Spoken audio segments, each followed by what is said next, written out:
Saudara, Konsil Kesehatan Indonesia menonaktifkan sementara surat tanda registrasi atau STR Dr. Syafril Firdaus yang diduga melecehkan pasien di sebuah klinik di Garut, Jawa Barat.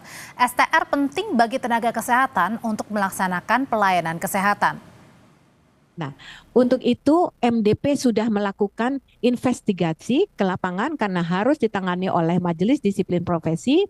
Kemarin malam mereka sudah melaporkan, ternyata hasil investigasinya ada tindak pidana yang dilakukan ya, sehingga kemudian disampaikan ke pihak berwajib untuk ditindaklanjuti dan juga sudah disampaikan ke kami, ke Konsil, sehingga untuk melakukan perlindungan kepada masyarakat, maka STR yang bersangkutan, dokter yang bersangkutan sudah kami nonaktifkan untuk sementara sampai menunggu dari penegak hukum. Nantinya akan kita lanjutkan ke tahap selanjutnya, tentu ini kami masih menunggu ya.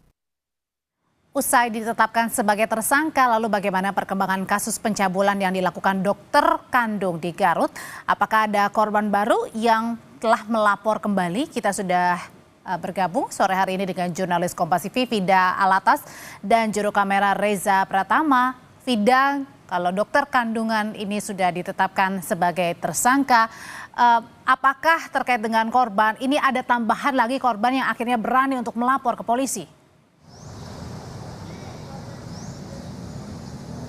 Ya, Audrey dan juga saudara, selain akan melakukan pemeriksaan psikologis dalam waktu dekat, ini juga yang menjadi fokus dari penyidik dari Kepolisian Polres Garut begitu, yakni terkait mencari lebih dalam terkait jumlah korban yang kemudian menjadi korban kekerasan seksual dari dokter Objin yang berpraktik di Garut ini. Polisi menyebut bahwa berdasarkan pengakuan korban dari penyelidikan mendalam yang dilakukan oleh pihak kepolisian, paling tidak tersangka ini mengakui bahwa dirinya ini telah melakukan tindak asusila kepada setidaknya 4 orang pasiennya. Kalau kita petakan, Audrey dan juga saudara, ada 4 orang pasien yang tersangka akui telah melakukan tindak asusila.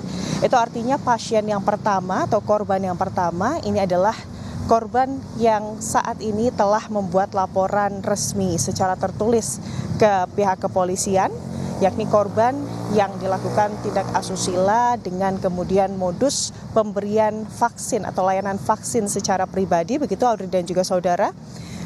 Lalu korban yang kedua kalau kita petakan, ini adalah korban yang videonya ini tersebar luas di jagat maya dengan modus kemudian pemeriksaan USG pada korban.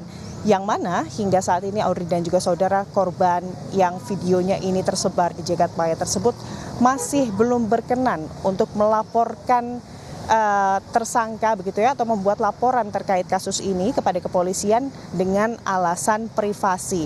Jadi statusnya dalam kasus ini Audrey dan juga saudara, korban yang kedua atau terduga korban yang kedua ini masih sebagai saksi. Itu artinya Audrey dan juga saudara, paling tidak ada 2 lagi korban yang saat ini masih terus didalami oleh pihak kepolisian dari Polres Garut. Polisi tentunya ini juga menyinggung terkait adanya sejumlah pengguna media sosial yang kemudian menyebarkan cerita-cerita mengenai dirinya yang juga diduga ini menjadi korban dari dokter Objin tersebut.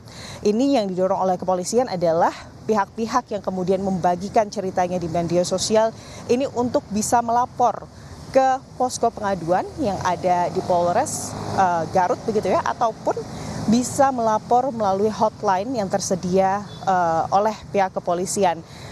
Tentunya yang dijamin oleh masyarakat ini adalah siapapun yang melapor, yang dijamin oleh polisi Audrey dan juga saudara. Ini polisi menjamin hak-hak korban atau pelapor, perlindungan korban, dan juga kerahasiaan identitas secara optimal bagi siapapun korban yang melapor.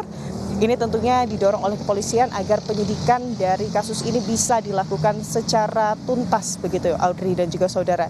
Dan kalau kita lihat dari hasil pemeriksaan, polisi juga berharap nantinya dengan berjalannya waktu dan juga dengan melapornya para korban, ini tentu akan memeriksa kembali berapa sebetulnya korban yang dilakukan tindak asusila oleh dokter tersebut, baik itu dilakukan di dalam ruang praktik maupun di luar ruang praktik.